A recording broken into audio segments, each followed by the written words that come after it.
कैसे हो बच्चों। हम लोग पिछले वीडियो में चारों कॉलिगेटिव प्रॉपर्टी डिस्कस कर लिए थे। RLBP, elevation of boiling point, depression of freezing point और लास्ट था हमारा ऑस्मोटिक प्रेशर, जो कि हम लोग जो लास्ट वाला वीडियो था उसमें हम इस ऑस्मोटिक प्रेशर यानी जो प्रसारण दाब था उसको डिस्कस कर दिए थे। तो चलो अब हम लोग स्टार्ट करते हैं ऑस्मोटिक प्रेशर से रिलेटेड कुछ और बातें और फिर बनाएंगे इस पे प्यारा प्यारा न्यूमेरिकल, जो कि आपके सारे एग्जाम्स में चाहे ISC हो या नीट का एग्जाम हो या JEE मेंस हो, एडवांस हो, सब लेवल का न्यूमेरिकल्स बनाएंगे। तो जल्दी से कॉपी कलम लेके बैठ जाइए और हम लोग स्टार्ट करते हैं आज इसका न्यूमेरिकल। तो उससे पहले थोड़ा सा कुछ रिकैप लेते हैं और बताते हैं आपको हम लोग क्या पढ़े थे पिछले वीडियो में और फिर उससे रिलेटेड कुछ नया टर्म है उससे जानते हैं। तो ध्यान से देखो आप लोग। देखो हम लोगों ने एक कंटेनर लिया था, उसको दो हिस्सा में बांट दिया था। दो हिस्सा में बांटा था, उसके बीच में लगा दिए थे सेमी परमिएबल मेम्ब्रेन अर्धपारगम्य झिल्ली, और झिल्ली के एक और था सॉल्यूशन और दूसरा और था सॉल्वेंट।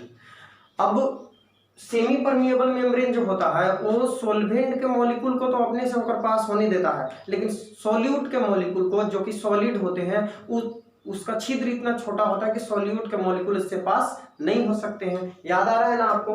तो जब हम यहाँ पे सेमी परमिएबल मेम्ब्रेन लगा देते हैं तो सॉल्वेंट का जो मॉलिक्यूल होता है, जो लिक्विड होता है, लिक्विड का मॉलिक्यूल इस मेम्ब्रेन से होकर सॉल्यूशन की ओर आने लगता है। इस प्रोसेस को हम लोग बोलते हैं ऑस्मोसिस, परासरण। बिल्कुल सही सुने, ऑस्मोसिस बोलते हैं इसको। और जब हम सॉल्यूशन पे कुछ प्रेशर लगा देते हैं, इतना प्रेशर लगा देते हैं कि सॉल्वेंट के मॉलिक्यूल का इस ओर से इस ओर बहाव रुक जाता है, तो उस प्रेशर को हम लोग बोल रहे थे ऑस्मोटिक प्रेशर, जिससे हम रिप्रेजेंट कर रहे थे पाई से, पाई। और इसका फॉर्मूला आया था pi equal to CRT, where C is concentration, R is gas constant and T is temperature. Okay, फिर एक और टर्म आपको हम बताए थे रिवर्स ऑस्मोसिस, कि जब सॉल्यूशन पे ऑस्मोटिक प्रेशर से ज्यादा प्रेशर अप्लाई किया जाता है तो जो ऑस्मोसिस की प्रक्रिया होती है, प्रोसेस होती है, वो उल्टा हो जाता है, रिवर्स हो जाता है। मतलब अभी जो सॉल्वेंट इधर से इधर आ रहा था, अब इसका डायरेक्शन जो होता है ऑपोजिट हो जाता है, सॉल्वेंट इधर से C उधर जाने लगता है। तो इस प्रोसेस को हम लोग बोलते हैं रिवर्स ऑस्मोसिस, जिसका यूज हम लोग करते हैं जो समुद्री जल होता है, सी वाटर, उसको शुद्ध करने में, उसको लवण विहीन करने में। तब उसके बाद आ जाइए आगे, कुछ देखते हैं नया टर्म, उसके बाद करेंगे क्वेश्चन। तो आप जल्दी से कॉपी कलम लेकर बैठ जाओ और ध्यान से लिखना शुरू करो। इसमें सबसे पहला टर्म है आइसोटोनिक विलयन, आइसोटोनिक सॉल्यूशन, यानी इसको हम बोलते हैं समपरासरी विलयन। अब ये होता क्या है, तो देखो बच्चों, मान लेते हैं हमारे पास 2 सॉल्यूशन था सेम टेम्परेचर पे। अभी मान लेते हैं टेम्परेचर अपने पास है 298 केल्विन, 298 केल्विन, और 298 केल्विन पर हम 2 सॉल्यूशन लिए, एक इधर अब एक इधर, और इसका ऑस्मोटिक प्रेशर है पाई1 और इसका ऑस्मोटिक प्रेशर है पाई2, और पाई1 और पाई2 जो है वो आपस में इक्वल है। मतलब कि दो ऐसे सॉल्यूशन जिनका ऑस्मोटिक प्रेशर किसी दिए गए टेम्परेचर पे सेम होता है, उसे हम बोलते हैं समपरासरी विलयन या आइसोटोनिक विलयन या फिर आइसोटोनिक सॉल्यूशन। तो देखो यहाँ पे सेम चीज लिखा हुआ है, 2 solutions having same osmotic pressure, दो ऐसे विलयन जिनका परासरण दाब समान हो एट ए गिवन टेम्परेचर, किसी दिए गए ताप पर या किसी निश्चित ताप पर, आर कॉल्ड आइसोटोनिक या आइसोऑस्मोटिक सॉल्यूशन भी हम इसे कहते हैं। दो सॉल्यूशन जिनके ऑस्मोटिक प्रेशर आपस में बराबर हो उसे आइसोटोनिक सॉल्यूशन या आइसोऑस्मोटिक सॉल्यूशन कहा जाता है। अब नेक्स्ट पॉइंट क्या है, हाइपरटोनिक सॉल्यूशन, हाइपरटोनिक या फिर अति परासरी विलयन। तो दो सॉल्यूशन में, यहाँ पे 2 सॉल्यूशन है पाई1 और पाई2, इसमें से मान लेते हैं कि अब जो है दोनों का ऑस्मोटिक प्रेशर सेम नहीं है, अब एक बड़ा हो गया और एक छोटा हो गया। मान लेते हैं पाई1 इज ग्रेटर देन पाई2, फर्स्ट सॉल्यूशन का ऑस्मोटिक प्रेशर सेकेंड सॉल्यूशन के ऑस्मोटिक प्रेशर से अधिक है। तो इस स्थिति में 2 सॉल्यूशन में अगर एक का ऑस्मोटिक प्रेशर अधिक हो और दूसरे का ऑस्मोटिक प्रेशर कम हो, तो जिस सॉल्यूशन का ऑस्मोटिक प्रेशर अधिक होगा उसको हम बोलेंगे हाइपरटोनिक सॉल्यूशन, और जिसका ऑस्मोटिक प्रेशर कम होगा उसे बोलेंगे हाइपोटोनिक सॉल्यूशन। क्लियर? तो देखो आप यहाँ पे, the solutions whose osmotic pressure is more than that of other, वैसा सॉल्यूशन जिसका ऑस्मोटिक प्रेशर दूसरे सॉल्यूशन से अधिक हो तो उसे हम बोलेंगे हाइपरटोनिक सॉल्यूशन। 2 विलयनों में जिसका परासरण दाब अधिक होगा उसे बोलेंगे हाइपरटोनिक सॉल्यूशन, और 2 विलयनों में जिसका परासरण दाब कम होता है उसे हम बोलेंगे hypotonic solution. Hypertonic solution having higher osmotic pressure and hypotonic जिसका ऑस्मोटिक प्रेशर कम होगा, lower osmotic pressure is called hypotonic. Clear हो गया? फिर से देख लेते हैं। आइसोटोनिक, 2 सॉल्यूशन का ऑस्मोटिक प्रेशर अगर सेम है तो उसे हम बोलते हैं आइसोटोनिक सॉल्यूशन। हाइपरटोनिक, जिसका ऑस्मोटिक प्रेशर अधिक हो उसे हाइपरटोनिक, और जिसका ऑस्मोटिक प्रेशर कम हो उसे बोलेंगे हाइपोटोनिक। क्लियर? ओके, तो इसको कॉपी कर लीजिए, फिर बढ़ते हैं हम लोग क्वेश्चन की। तो बच्चों लिखा हुआ है बोर्ड पे फर्स्ट क्वेश्चन, आप ध्यान से देखो और इसमें देखो कि कौन कौन सा चीज दिया हुआ है और क्या हमें निकालना है। तो ध्यान दीजिए, how much glucose must be dissolve per litre of solution that its osmotic pressure of 2.72 atm at 298 kelvin. Hindi में लिखा हुआ है नीचे कि प्रति लीटर बिलियन में, मतलब 1 लीटर बिलियन में कितना ग्लूकोज मिलाया जाए कि 298 केल्विन टेम्परेचर पे बिलियन का परासरण दाब ऑस्मोटिक प्रेशर हमें प्राप्त हो 2.7 atm। और यहाँ पे R का वैल्यू दिया हुआ है। हम आपको बताए थे कि R का 3 वैल्यू हम जानते हैं जो जनरल यूज होता है। पहला है 8.314 जूल पर केल्विन पर मोल, दूसरा है 2 कैलोरी पर केल्विन पर मोल। ये दोनों जो R का वैल्यू है वो एनर्जी के टर्म में है, और एक लास्ट जो है वो है 0.0821 लीटर एटीएम पर केल्विन पर मोल। जब यहाँ पे वॉल्यूम का यूज रहता है, लीटर एटीएम देख लीजिए, वॉल्यूम और प्रेशर के बीच रिलेशन रहता है, तो वहां पे हम इस वाले का यूज करते हैं। और बाकी सब जगह जब एनर्जी का टर्म आता है तो वहां पे हम ये दोनों वैल्यू का यूज करते हैं। तो अभी फिलहाल हम ये वाला वैल्यू का यूज करेंगे, क्योंकि ऑस्मोटिक प्रेशर जो होता है वो CRP होता है, और C जो होता है मोलरिटी होता है, number of mole by volume of solution. समझ गए आप? तो चलिए देखते हैं क्या क्या दिया हुआ है क्वेश्चन में। प्रति लीटर बिलियन पर लीटर सॉल्यूशन, तो सबसे पहला चीज कि हमारे पास सॉल्यूशन का वॉल्यूम ही दिया हुआ है 1 लीटर। उसके बाद ऑस्मोटिक प्रेशर का वैल्यू दिया हुआ है बच्चों कितना 2.72 atm। टेम्परेचर दिया हुआ है आपको 298 केल्विन, तो टेम्परेचर तो ऐसा यूनिट में ही लेना है, केल्विन में ही।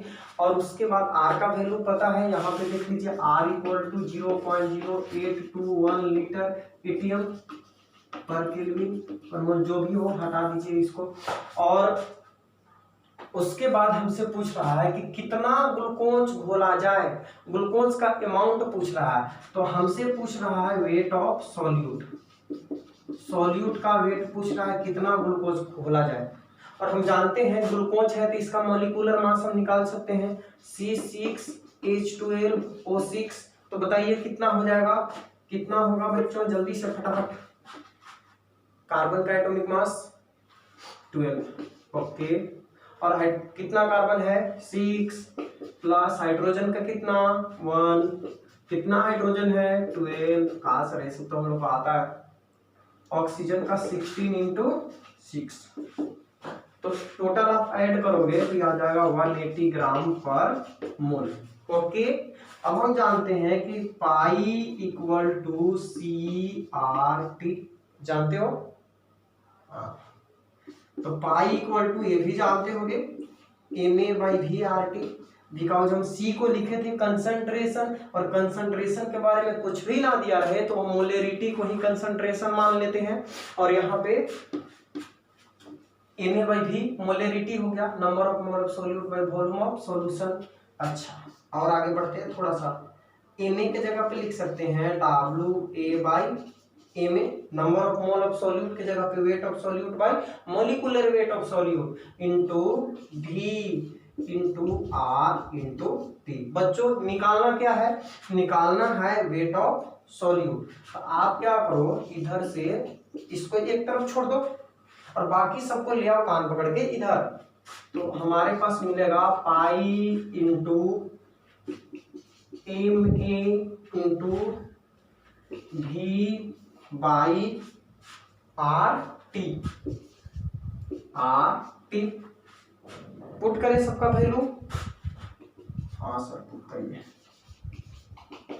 तो बोलो फटाफट, पाई का वैल्यू 2.72 इंटू मॉलिक्यूलर मास कितना है सॉल्यूट का 180, वेरी गुड। वॉल्यूम कितना है सॉल्यूशन का 1 लीटर, बाई आर का वैल्यू 0.0821 और टेम्परेचर कितना है 298 केल्विन। तो बस अब यहाँ पे रह गया इसका कैलकुलेशन करना। तो आई होप आप इसका कैलकुलेशन कर लोगे। जब कैलकुलेशन करोगे तो इसका आंसर आएगा 20.0116 ग्राम आंसर। ओके, तो एकदम आसान सा सवाल था, मतलब आसान नहीं था, ठीक ठाक था, सारा डेटा दिया हुआ था, इसमें से एक चीज निकालना था। हमें पता था कि 1 लीटर सॉल्यूशन है, उसका ऑस्मोटिक प्रेशर पता था, टेम्परेचर पता था, आर का वैल्यू दिया हुआ था, पूछ रहा था कि सॉल्यूट का वेट कितना होगा। तो सॉल्यूट का वेट के लिए हम पूरा फॉर्मूला लगाए ऑस्मोटिक प्रेशर का, इसमें सारा कुछ याद था, बाकी दो नहीं पता था, वेट ऑफ सॉल्यूट और मॉलिक्यूलर वेट ऑफ सॉल्यूट। तो फार्मूला का यूज करके हम मॉलिक्यूलर वेट भी निकाल लिए, बाकी शुरू करने के बाद आ गया। तो कर लीजिए इसको बालकों।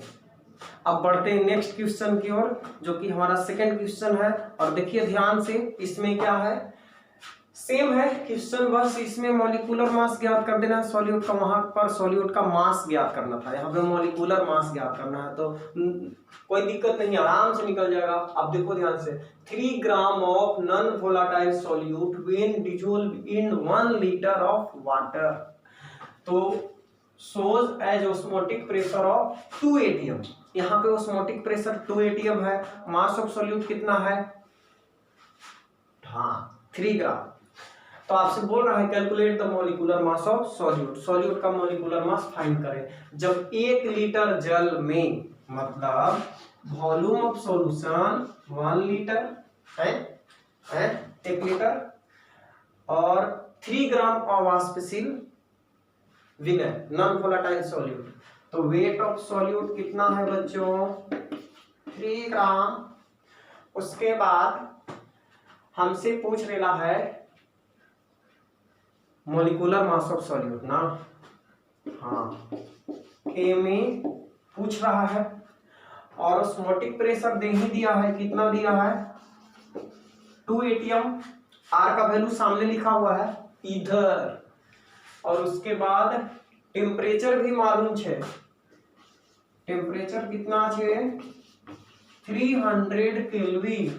तो आप मॉलिक्यूलर मास फाइंड करें। तो एकदम हलवा सा क्वेश्चन है, आप देखो ध्यान से, पाई इक्वल टू Ma/VRT, याद आ रहा है, pi equal to weight of solute by molecular weight of solute Na के जगह पे इनटू VRT और सॉरी ऊपर होगा VRT।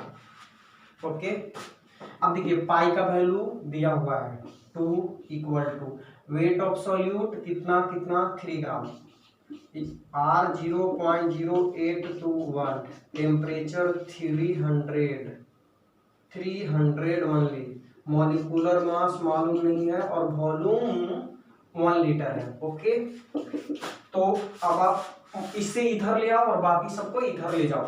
तो मॉलिक्यूलर मास इक्वल टू हो जाएगा हमारे पास 909 इंटू 0.0821 बाई कितना 2।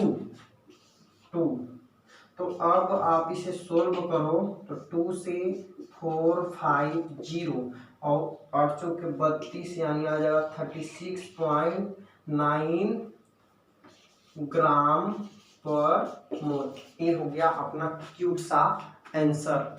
तो ये एकदम आसान सा सवाल था, बन गया इजीली। अब बढ़ते हैं नेक्स्ट क्वेश्चन की ओर, आप इसे कॉपी करो फटाफट। तो देखो अब हम लोग चलते हैं थर्ड क्वेश्चन की ओर, जो कि थोड़ा सा अलग है और एक बहुत अच्छा लेवल का क्वेश्चन है। तो आप लोग समझना ध्यान से इसको। कि 5% सॉल्यूशन ऑफ सुक्रोज चीनी को बोल सकते हो, चीनी को ही कहा जाता है केन शुगर या शुगर केन भी बोलते हैं इसको। तो ए 5% solution of sucrose isotonic with 0.877% of solution of urea, calculate the molecular mass of urea. अब समझ लो पहले क्वेश्चन को। दो सॉल्यूशन है, एक सुक्रोज का सॉल्यूशन है और एक यूरिया का सॉल्यूशन है, और दोनों का ऑस्मोटिक प्रेशर सेम है। आप देखो यहाँ पे लिखा हुआ है कि वो जो सॉल्यूशन है वो आइसोटोनिक है। और आइसोटोनिक अभी हम क्या बताए थे आपको कि जिसका जो दो सॉल्यूशन जिनका ऑस्मोटिक प्रेशर सेम हो, तो यहाँ पे दोनों सॉल्यूशन यूरिया का और सुक्रोज का आइसोटोनिक है, तो इनका ऑस्मोटिक प्रेशर सेम होगा। तो क्वेश्चन में बता रखा है कि ऑस्मोटिक प्रेशर दोनों का सेम है और दोनों का वेट बाई वॉल्यूम परसेंट दिया। आप एक बात यहाँ पे ध्यान रखना कि जब भी यहाँ पे 5%, 8% और क्वेश्चन ऑस्मोटिक प्रेशर का हो, तो आप समझ लेना कि वेट बाई वॉल्यूम परसेंट दिया है, क्योंकि सॉल्यूशन का हम लोग ऑस्मोटिक प्रेशर में वॉल्यूम को कंसीडर करते हैं और जो सॉल्यूट रहता है उसका वेट लेते हैं। तो जो भी रहेगा वो वेट बाई वॉल्यूम परसेंट होगा।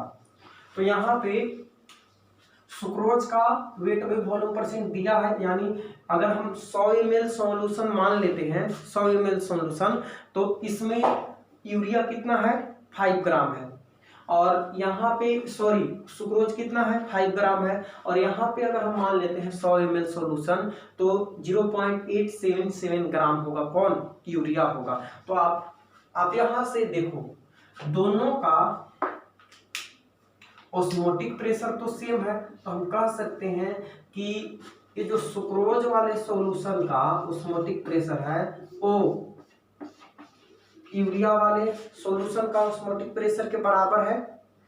सुक्रोज वाले सॉल्यूशन का और यूरिया वाले सॉल्यूशन का दोनों का ऑस्मोटिक प्रेशर सेम है। अब यहाँ पे हम लोग जानते हैं पाई का फॉर्मूला WA/MA और ऊपर में होता है RT। उसके बाद यहाँ भी वही होगा WA/MA और यहाँ पे होगा RT। अब आप ध्यान से देखना, फर्स्ट जो सॉल्यूशन है उसमें सॉल्यूट कितना होगा 5 ग्राम होगा, तो यहाँ पे लिख देंगे 5 × 0.0821। आप चाहो तो R का वैल्यू नहीं भी लिख सकते हो, क्योंकि दोनों जगह R और T का वैल्यू सेम होगा। मॉलिक्यूलर मास सुक्रोज का यहाँ पे हमसे पूछ रहा है यूरिया का मॉलिक्यूलर मास निकालो। ऐसे हम लोग जानते हैं कि यूरिया का फार्मूला NH2CONH2 होता है, तो वहां से हम मॉलिक्यूलर फार्मूला निकाल सकते हैं और ये 60 ग्राम पर मोल होता है। लेकिन क्वेश्चन के आधार पे हमें क्या करना है कि यहाँ से इस सॉल्यूशन में यूरिया का मॉलिक्यूलर मास कितना होगा वो हमें फाइंड करके बताना है। तो सुक्रोज जो होता है, सुक्रोज इसका फॉर्मूला होता है, तो वहां पे दिया हुआ भी है, आप देख लो C12H11। तो कार्बन का 12 × 12 प्लस हाइड्रोजन का 1 × 22 और प्लस ऑक्सीजन का 16 × 11। तो आप करोगे तो 144 प्लस 22 प्लस 196 आ जाएगा, जोड़ोगे तो टोटल आएगा 342 ग्राम पर मोल। तो हम यहाँ क्या करते हैं, मॉलिक्यूलर मास के जगह पे लिख देते हैं 342 ग्राम पर मोल, और वॉल्यूम क्या होगा, वॉल्यूम दोनों का 100 ml ही होगा, तो यहाँ पे 100 ml लिख देते हैं। या फिर जब इसको ml को लीटर में चेंज करोगे तो 1000 से डिवाइड करेंगे तो 0.100 आ जाएगा। ओके, और यहाँ पे है 0.877 × R × T by molecular mass ज्ञात करना है हमें यूरिया का, और वॉल्यूम वही होगा 0.100। तो देखो बच्चों यहाँ से कैलकुलेशन करो, RT Rp खलास हो जाएगा, यहाँ से वॉल्यूम भी खत्म हो जाएगा, बच गया अब मॉलिक्यूलर मास ऑफ यूरिया। तो इधर इसे इधर ले आओ, Na इक्वल टू हो जाएगा, यहाँ पे क्या बचा 0.877 इंटू, इसे इधर ले जाओ 342 बाई, यहाँ पे बच गया है 5। जब आप इसका कैलकुलेशन करोगे तो वही आएगा जितना यूरिया का मॉलिक्यूलर मास होता है 59.99 यहाँ पे सोल्व करके आएगा, जिसे हम 60 ग्राम पर मोल बोल सकते हैं। ओके, तो this is the solution of this question. तो सॉल्यूशन के क्वेश्चन का सॉल्यूशन यहाँ रहा। तो ये थर्ड क्वेश्चन था और ये बहुत ही इंपॉर्टेंट क्वेश्चन है। आपको हम जब लास्ट में जेईई मेंस एडवांस का क्वेश्चन करवाएंगे तो आप देखोगे कि ये जो क्वेश्चन है इस पे जेईई मेन में पूछा हुआ है, पहले इस पे क्वेश्चन आया हुआ है। तो आप इसको एक बार फिर से समझ लो। दो सॉल्यूशन है, एक 5% है और एक 0.877% है। मतलब कि वेट बाई वॉल्यूम परसेंट कहने का मतलब कि 100 ml वॉल्यूम में 5 ग्राम सुक्रोज घुला हुआ है, यहाँ पे 100 ml वॉल्यूम में 0.877 ग्राम यूरिया घुला हुआ है और दोनों सॉल्यूशन का ऑस्मोटिक प्रेशर सेम है। तो हम लिख दिए सुक्रोज वाले सॉल्यूशन का osmotic pressure equal to urea वाले सॉल्यूशन का ऑस्मोटिक प्रेशर। और हम जानते हैं ऑस्मोटिक प्रेशर का फॉर्मूला Na/VRT और Na की जगह पे लिख दिए WA/Ma। पीछे वाला क्वेश्चन में भी आप देख सकते हो इस तरह से लिखे हैं। तो ये दोनों का ऑस्मोटिक प्रेशर सेम हो गया। यहाँ पे सुक्रोज का मास हो गया 5 और RT दोनों के लिए सेम रहेगा। गैस कांस्टेंट और टेम्परेचर, मॉलिक्यूलर मास हम निकाल लिए, यहाँ से आ गया 342 ग्राम पर मोल। वॉल्यूम 0.100 लीटर हो गया, चूंकि 100 ml था, 100 ml था तो लीटर में 1000 से भाग करके लिख दिया 0.100 लीटर। यहाँ भी वही, उसके बाद यूरिया का मॉलिक्यूलर मास निकल गया। तो चलो अब चलते हैं नेक्स्ट क्वेश्चन की ओर, इसे आप कॉपी कर लो। तो चलो बच्चों अब लास्ट क्वेश्चन देखते हैं और फिर उसके बाद और क्वेश्चन करेंगे इस टॉपिक से रिलेटेड। जितने जो कंपटीशन में सवाल आए होंगे उसको हम बनाएंगे दोबारा, उसका एक अलग हम वीडियो बनाएंगे, 1-2 वीडियो, जितना में भी सारा क्वेश्चन सोल्व हो जाएगा। जेईई मेंस में 2000 के बाद इधर वाला जितना जो 2019-20 तक क्वेश्चन पूछा है वो सब, ये सिर्फ हम आपको बता रहे थे अभी सिखाने के लिए कि जो टॉपिक पढ़े हैं उसका यूज करना कैसे सीखेंगे। बाकी जो और स्टैंडर्ड लेवल का क्वेश्चन होता है उसको हम अगले वीडियो में बताएंगे। तो चलिए इसको देख लेते हैं। Calculate the osmotic pressure of 5% solution of cane sugar at 15 degree Celsius. देखिए एक क्वेश्चन जो है आईएससी में भी आया हुआ है और अदर स्टेट बोर्ड का जो एग्जाम होता है उसमें भी कई बार पूछा हुआ है। तो देख लीजिए इस तरह के क्वेश्चन आ जाते हैं कभी कभी बोर्ड के एग्जाम में भी।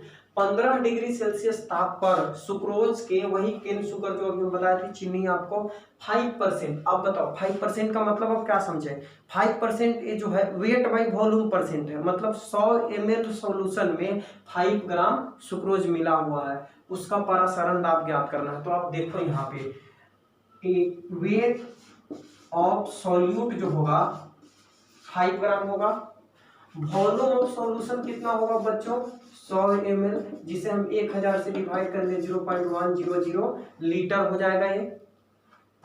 उसके बाद बताओ 15 डिग्री सेल्सियस मतलब टेम्परेचर 15 डिग्री सेल्सियस है, तो इसमें केल्विन में चेंज करने के लिए 15 + 273 कितना आ जाएगा 5 3 8 7 1 8 288 केल्विन हो जाएगा। और कुछ दिया है? नहीं दिया है। हाँ सुक्रोज दिया है, सुक्रोज है। तो C12H22O11 अभी हम बताए थे पीछे वाले क्वेश्चन में कि इसका मॉलिक्यूलर मास आता है 342 ग्राम पर मोल। कैसे आता है फिर से वीडियो को पीछे करके आप देख लो, वहां पे कैलकुलेट किए हैं। अब निकालते हैं pi equal to, we know that Na/VRT होता है। पाई इक्वल टू, आगे बढ़ेंगे तो नंबर ऑफ मोल की जगह पे लिख सकते हैं वेट बाई मॉलिक्यूलर वेट, और V और R इंटू T पुट कर दे वैल्यू सबका। वेट ऑफ सॉल्यूट कितना है 5, R कितना हो जाएगा 0.0821, टेम्परेचर कितना है 288 by molecular mass of solute 342 and volume of solution is what 0.100 litre. तो आप इसको जब सोल्व करोगे तो आपका आंसर आ जाएगा 3.45 ATM. This is the answer.